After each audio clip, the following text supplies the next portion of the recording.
जो भगवान देना भैया। कौन सा वाला? ये 20 का, ये 50 का, ये 100 और ये 500। फर्क का है ये 20 वाला और ये 500 वाला ना? साइज का फर्क है बस, बाकी सेम टू सेम। तो ये 20 वाला भी ठीक ही काम करता है ना? ला 15 दे। हैं? 15। भगवान, हमारा रिमोट कंट्रोल चोरी हो गया है। दिलवा दीजिए ना, हम घर जाना चाहते हैं।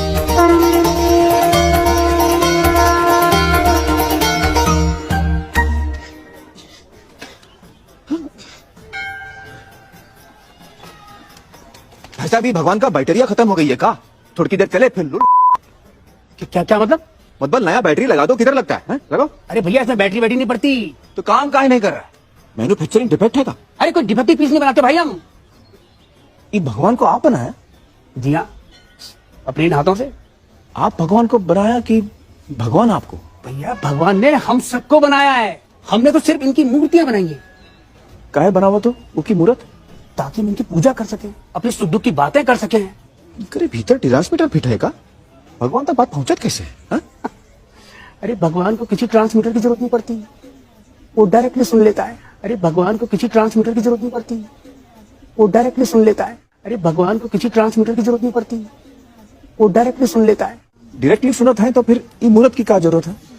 अरे क्या करूं इसका यार, धंधा बंद करवाएगा क्या? अल्लाह के अलावा कोई मदद नहीं कर सकता जब तक कि अल्लाह किसी को ताकत ना दे दे। अल्लाह जब ताकत दे दे और फिर बंदा कहे कि ये मदद नहीं कर सकता तो फिर वो बंदा जाहिल कहलाता है। हर चीज का खालिक व मालिक अल्लाह है, मदद असल में अल्लाह ही करता है। पर हम जो कहते हैं ना कि फुला मदद करता है, फुला करता है, जैसे नबी करते हैं, फरिश्ते करते हैं, अली करते हैं, ये हम कहते हैं। बस औकात लोग ना उलझन पैदा करते, नहीं ये शिर्क हो जाएगा। मैंने कहा फर्क ये है कि जब आप किसी को मददगार कह रहे हैं, क्या खुदा समझ के कह रहे हैं? कहा जी नहीं। तो मैंने कहा फिर शिर्क काहे का? उलझन ये पैदा की जाती है, नहीं जी वो बंदे, वो अफराद, वो हस्तियां, वो बुजुर्ग जो कब्रों में तशरीफ ले गए, उनसे मदद क्यों मांगते हैं? ये आपका शौक भी शेख मुहक्किक ने पूरा कर दिया है। वो फरमाते हैं, सवाल उठाया कि अल्लाह का वली जब तक जिंदा होता है तब तक मदद करता है या फिर कब्र में चल के भी वो कर सकता है?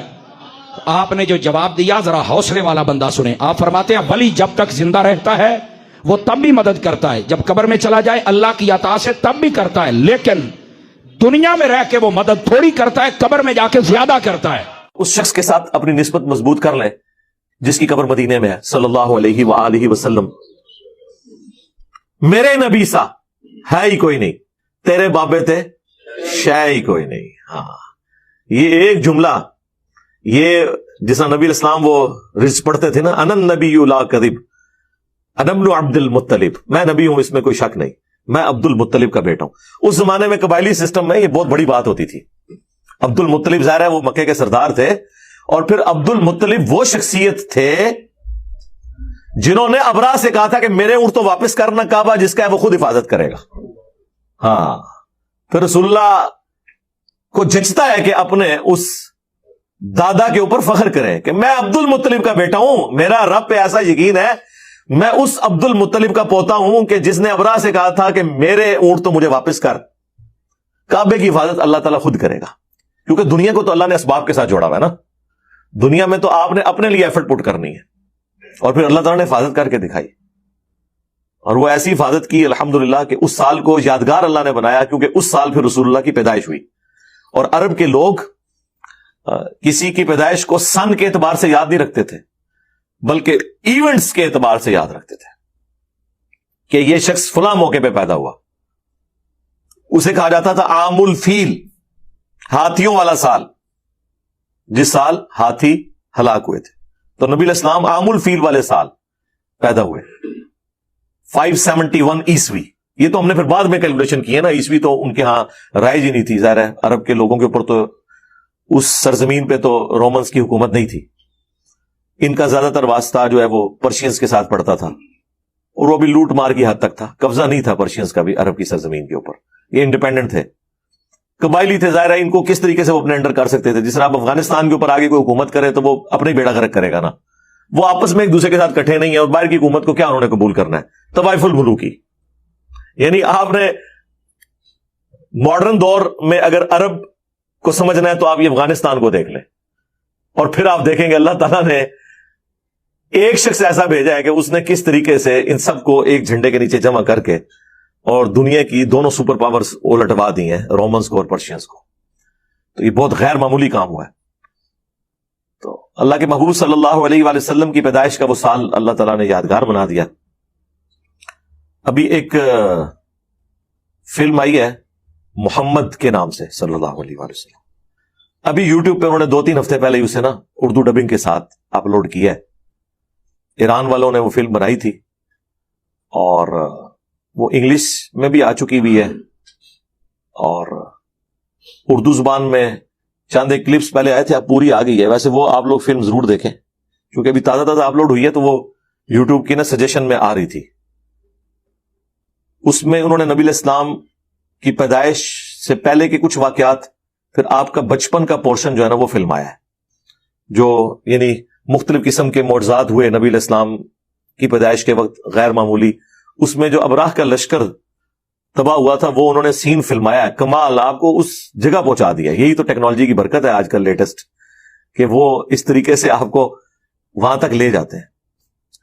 اور ایک یعنی میں سمجھتا ہوں ماڈرن ایج میں لوگوں تک بات پہنچانے کی ایک اچھی کوشش ہے. وہ جب بھی کوئی اس طرح کی کوئی ویڈیو کوئی ڈاکومنٹری آتی ہے تو میں کوشش کرتا ہوں اسے ایک دفعہ ضرور اپنے پلیٹ فارم سے ڈسکس کروں. اور اس کی ریزن یہ ہوتی ہے کہ ہمارے نوجوانوں کی اکثریت تو ہالی ووڈ یا بالی ووڈ کی فلمیں یا اسٹیج ڈرامے دیکھ کے رات کو سوتی ہے. تو ایک دن یہ بھی ایفرٹ پٹ کر کے اس کو بھی ذرا دیکھ لے، کم از کم اسلام کا تو تعارف اسے ہو. بڑے صحیح طریقے سے انہوں نے ان تمام واقعات کو فلمایا ہے. اور پھر آپ کو یہ بھی پتا چلے گا کہ کس سرزمین کے اندر، کس طرح کے لوگوں کے اندر اللہ تعالیٰ نے اپنے پیغمبر صلی اللہ علیہ وآلہ وسلم کو مبعوث کر کے اور کتنا غیر معمولی انقلاب برپا کیا. اگر اللہ کے محبوب صلی اللہ علیہ وآلہ وسلم یونان میں پیدا ہوتے یا رومنز کے اندر پیدا ہوتے کسی محل کے اندر، یا پرشینز کے کسی حکومتی خاندان میں پیدا ہوتے اور پھر وہ ایک بڑے لیڈر کے طور پر سامنے آتے تو بات سمجھ آتی تھی کہ وہ سسٹم کی آؤٹ پٹ تھے.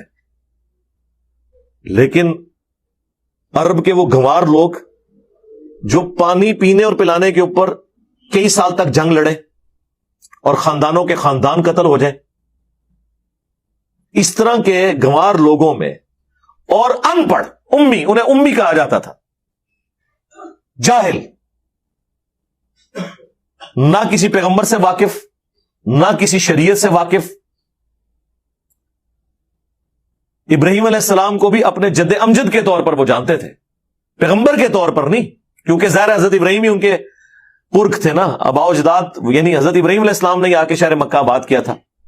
جس طرح یہاں پہ بھی ہمارے وہ ایک ایکس پرائم منسٹر صاحب کہتے تھے میں عبد القادر جیلانی کی اولاد میں سے ہوں.